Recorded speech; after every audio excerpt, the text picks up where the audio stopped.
ready to rumble. Schilling Show Unleashed on the Seven Thunders Media Network.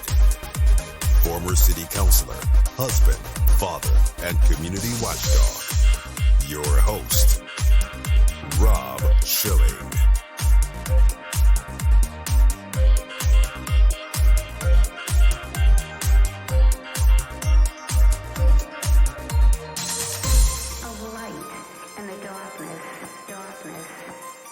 Welcome to the Schilling Show Unleashed Podcast.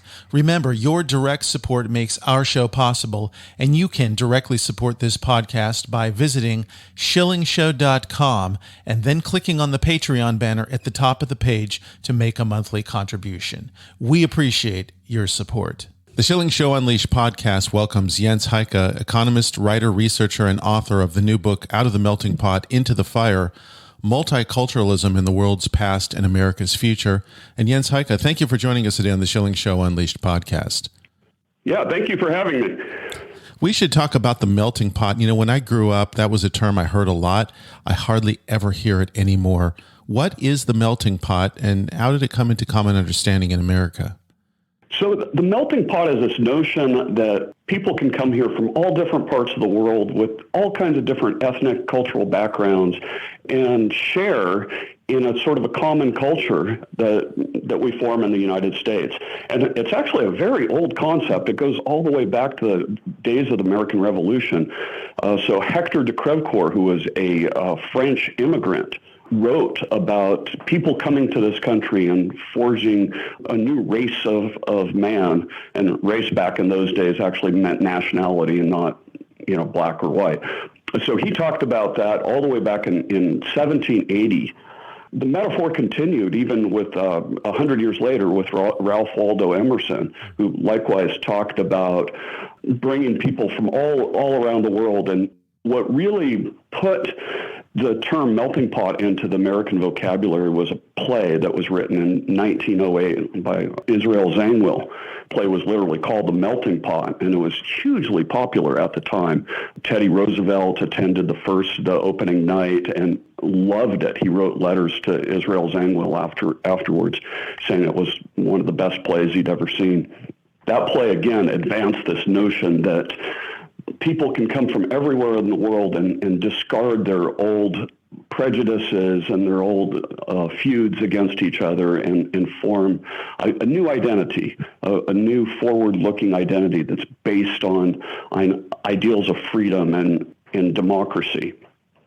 So that's kind of a brief history, and so that's going up till 1908-ish, and it wasn't until 1970 or so that the concept really came into question and people started to shift more towards multiculturalism. You know, so interesting that I think of my own grandmother in particular who came here from Italy, and she couldn't wait to be an American. I mean, the whole idea of coming to this new place and all the things you just described that comes with this, but really a new start on life, a new identity, and always and forever identified as American, not as Italian. And that seems to be a way of the past. It's not how we're looking at things today. Yeah, that's so true. My own father, he came on a boat literally into New York Harbor. He was German, and he became a U.S. citizen within 2 years.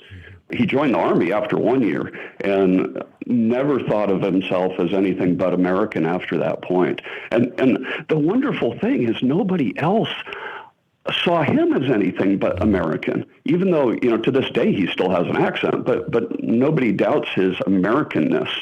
And which is so wonderful, and because people in this country, I think, often don't realize if you go to a country like Germany, there are people of Turkish descent who have been there for 3 generations, and they're still called Turks and not Germans.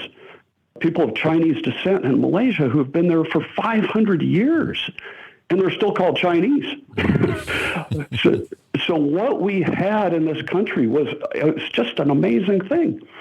I'm sure your family is like mine. We have Irish, you name it, Italian, German, ethnicities from around the world, many of which used to fight against each other, and they're all here together, becoming Americans. it's such a tremendous thing about this country, or it has been, I should say. Jens, you talk in the book about the imperfect implementation of the melting pot in America, and I do want to acknowledge that because we want to pretend that everything's roses here. You mentioned specifically American blacks who perhaps didn't participate in the way that others did, and also there was a question of Japanese internment camps. Actually, the community I grew up in, Arcadia, California, was home to one of those at the Santa Anita racetrack, so I'm pretty familiar with that. Would you talk about those two instances? That highlights one of the points I do make in my book is that the melting pot for all of American history has only been an ideal. Just like many of our other ideals about equality and so on, that in the early years we did a terrible job of realizing those ideals. But decade after decade, we've gotten closer and closer to fulfilling them. Like you said, there were the internment camps where Japanese were terribly treated. Blacks, of course, worst of all. Not only do we have slavery and Jim Crow, but there was terrible redlining and discrimination all the way up, through the 1960s. But if you look at the progress, the march through time of us getting closer and closer to that ideal, to give you one example, Germans in 1900 only intermarried at a 2% rate. That went up to 90% by 1990. Germans obviously were one of the first to really, outside the Anglo-Saxon group, were one of the first to be really accepted. But if you look at Latinos and Asians, they've gradually been accepted step by step after that, so that the intermarriage rate for Latinos right now is 40%. For Asians, it's 45%. For blacks, it's a little lower. It's around 20%. But what we've had is this steady march of progress towards that melting pot ideal. So when people want to discard it, they say it hasn't worked. They're mistaken in that it has worked. It's just that it hasn't been broadly applied enough. This whole concept of intermarriage is fascinating to me, and I see the trends that you point out in the book and the numbers and how they've changed. But it seems to me that people today still hold on to an identity. In other words, we could look at the example of President Obama, who really identified as being black, and that was kind of an exclusive identity. So are people losing the distinctions in these intermarriages? Are they hanging on to one side or the other? In the past, they've been losing them, just as, I wouldn't call myself German, or my kids wouldn't call themselves German. We've seen a reversal of that over the last 3 decades. I mean, I had one friend in graduate school who was half Salvadoran, and his last name was Irish. And he actually switched names, I think 10, 15 years ago. He switched to using his mother's name, which was the Salvadoran one, to emphasize that. And I think that's been a trend now because people have been encouraged to identify with the most marginalized group they possibly can. And obviously there are a lot of incentives when you apply to university or apply to a job for doing that, and which is why people do it, I think. Yeah, you mentioned in the book that the government and society, and I love how you put this, fostering diversity and then granting preferential treatment based on these qualities. And again, that's happening a lot now. We see this all over the place. It's a very divisive concept. It absolutely is. And, I start in the book by describing the sociological experiments that have been done where the experimenters took one group of people and divided it just randomly, and then started giving one side preferential treatment or pitting the two groups against each other in a contest for preferential treatment. And it is amazing the animosity and the antagonism that inspired between the groups almost instantly. And, in several of these experiments, it actually ended up in real violence and knife attacks in one case, just by taking a group of people and dividing them at random. So, imagine how bad it can be if that division is based on some kind of historical division. It's really quite incredible. You mentioned the 1970s and kind of a turning point in the book. You referenced something that President Jimmy Carter said when he kind of decried the concept of a melting pot and instead used the term mosaic. At the time, that might have just gone by a lot of people, but looking back on it, that was a pretty important point, wasn't it? Yeah, that was the inflection point, and it really started. It started then, and it kind of took off exponentially. So it didn't really hit full stride until the mid 1980s. And going into the 1980s, we really started to see more and more emphasis on separate group identification, and it's continued ever since then. Unfortunately. We've got this going on, and then at the same time, we started seeing the rise of hyphenated Americans, and again, kind of going back to somebody's heritage, which they might have not even been in touch with on a personal level, and yet this became a thing, and I think it is to this day. The tradition of hyphenated Americans, it does actually go back a ways. So Teddy Roosevelt, for example, he actually gave a speech and I think wrote an article criticizing the concept back, in the early 1900s.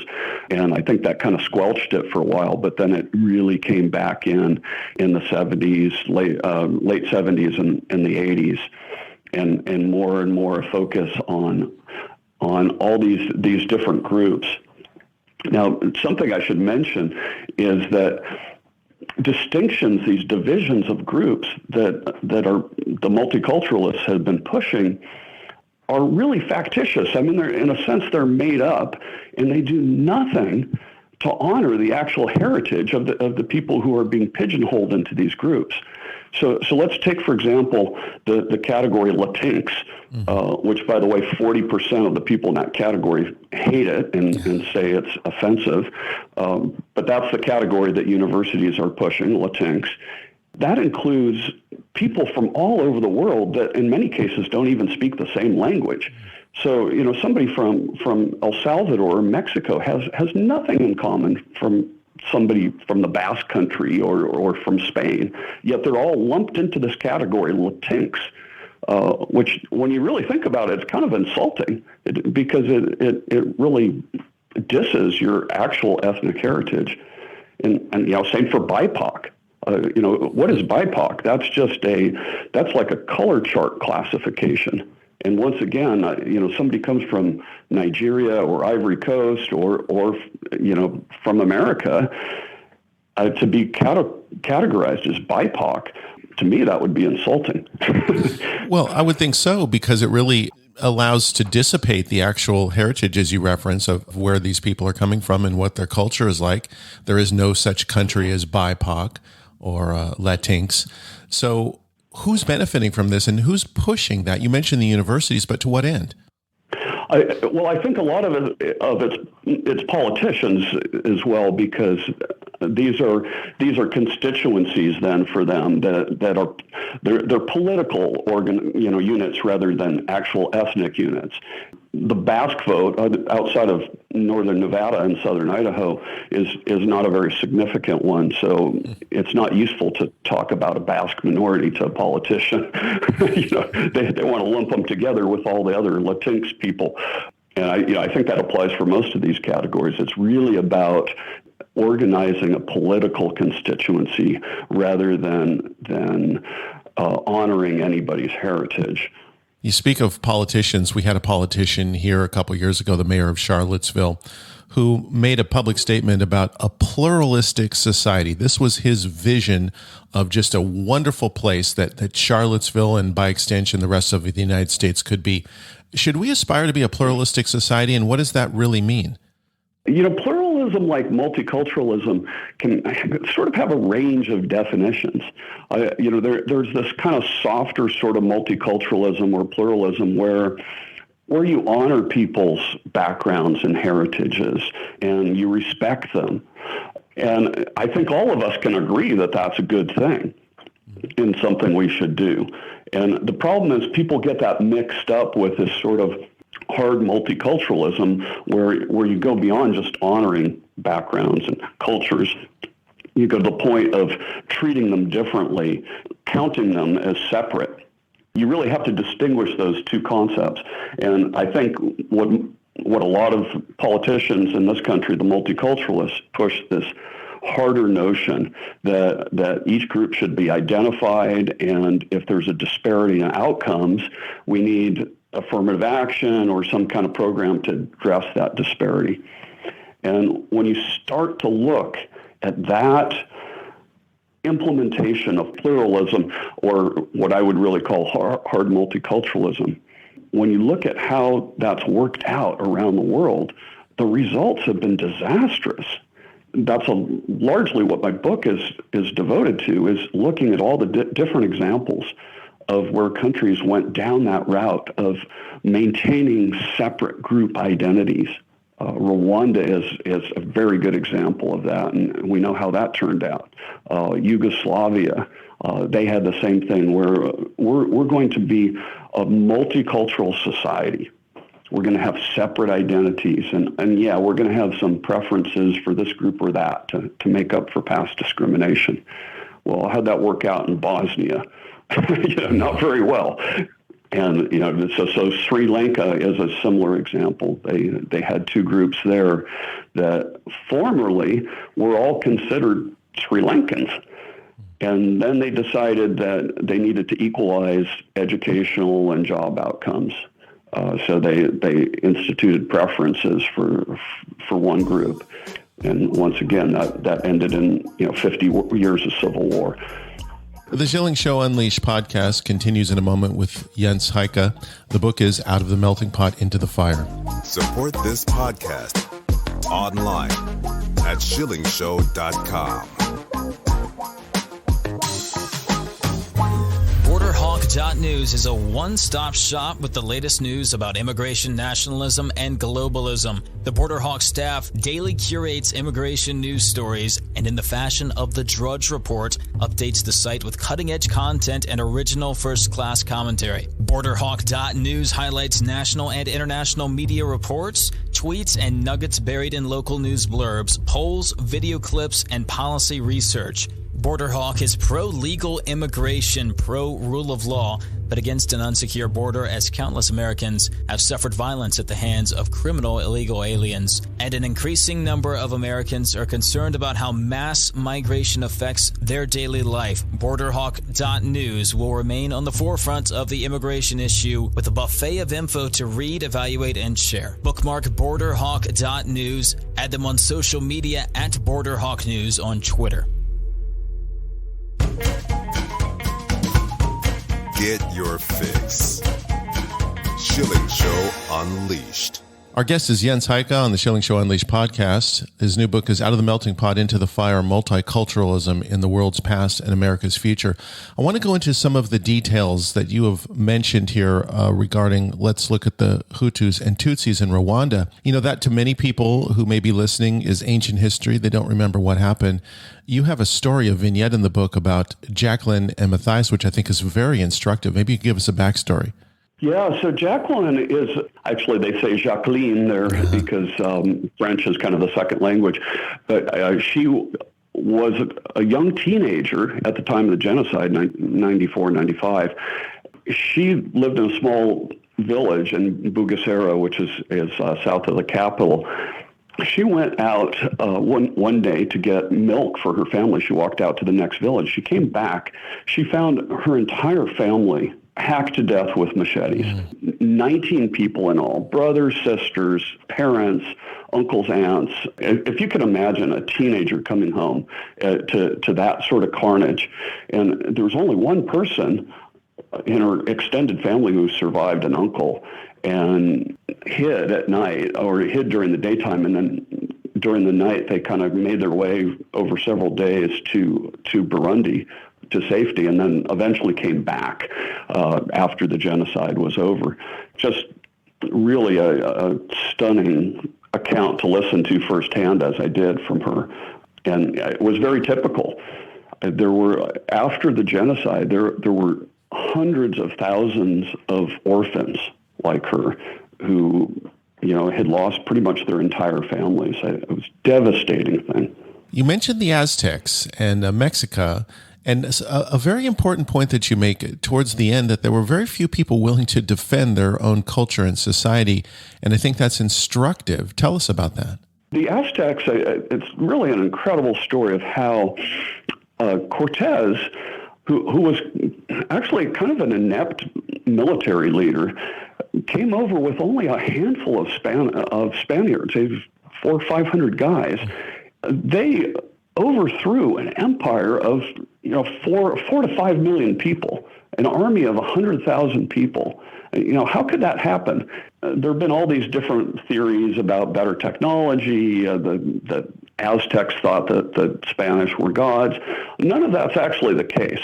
The reality is that, one-on-one, the forces were pretty evenly matched. So how did the Aztecs lose? Well, problem is only a handful of people in the Aztec Empire actually considered themselves to be Aztecs. What they really had was this kind of multicultural coalition of lots and lots of different groups with no shared identity. So you have to think of it as being a sort of a pyramid made out of marbles. And all it took was this Spaniard, Hernan Cortez, to come and give that pyramid a little nudge, and the whole thing just collapsed. It is instructive for the United States because it's what happens when you have no sense of shared identity and people don't pull together, that societies that go down that path are really, really fragile. And all it takes is a nudge and they come tumbling down. We saw that in the former Yugoslavia, that they just fall apart because there's no shared sense of anything. You've got a chapter on Islam, which is really interesting because the early implementation was much different than some of the exclusive Muslim countries today that have kind of political Islam ruling from the seat of government. So how were things and how did they change, at least in some of the modern day countries? That's a fascinating evolution. So if you take the first 50, 100 years of Islam, what we saw was this inclusive tolerance of other religions that really didn't exist in the Christian world and didn't exist in the later Islamic world. So today, for example, you'll see on television all these Iranian leaders, and one thing you'll notice about them, they never, ever wear ties. They wear suit jackets, but they never wear ties. Why? Because they think a tie looks a little bit too much like a kind of a crucifix. That's how what anathema Christian symbols are to them today. Yet you go back into the first 100 years of Islam, and you've got an Islamic government minting currency with crucifixes and menorahs, Persian fire temples on them. Early on, there was this openness to other religions to where they were welcomed into the fold. And we actually have examples of the early Islamic forces, in one case, had entire battalions of Christians flying Christian flags, fighting on their side against the Byzantines. So that existed more or less for the first century of Islam, and then Islam kind of took this U-turn where they suddenly began excluding the other religions more and more, giving them what was called dhimmi status, which is subordinate and inferior status to the Christians and Jews. And that pretty much after the first Islamic century, that was more the approach. But if you look at the first 100 years, it's a very integrative, open approach that brought all these different religions into the fold and made it extremely successful. They were able to pretty much conquer the entire Mediterranean rim within 100 years, which is just fantastic, spectacular expansion. There is a whole chapter of the book about the costs, the social and economic costs of ethnic division. You talk about factionalization and where it leads, and I think we ought to cover at least a couple of the points, and one of them is violence, and we're certainly seeing that even in this country. What that chapter does is it looks at a numeric measure of ethnic fractionalization, how ethnically divided a country is. So there are actual numeric values for each country that that I calculated using CIA statistics and other social statistics. And when you take that measure, it's amazing the correlations that come out. So, for example, it's a very, very strong correlation with political violence. The most fractionalized countries have vastly more political violence than the least fractionalized ones. They also have more suppression of political rights. There are a whole number of other social pathologies that are highly correlated with the ethnic division around the world, and these correlations are stunningly strong. I'm curious, Jens, if there are any nations that are succeeding in unifying in the way that the United States used to be successful. Anyone doing it right? So I give a couple of examples, and unfortunately, it's somewhat rare. Singapore has had good success. Botswana has had a great deal of success, and of course, Rwanda, after the genocide, they decided that they were done with ethnic division, so they pretty much outlawed the Hutu Tutsi distinction in their country. They said, no more Hutus and Tutsis, we're all Rwandans. That was their new slogan going forward. As a result, that country has had spectacular economic growth over the last 25 years. And it's really one of the nicest places in Africa now. Kigali, the capital, it's like Geneva, Switzerland. Mauritius is another African country that's very multi-ethnic, but nevertheless has fostered this sense of shared identity that has worked so well in the United States.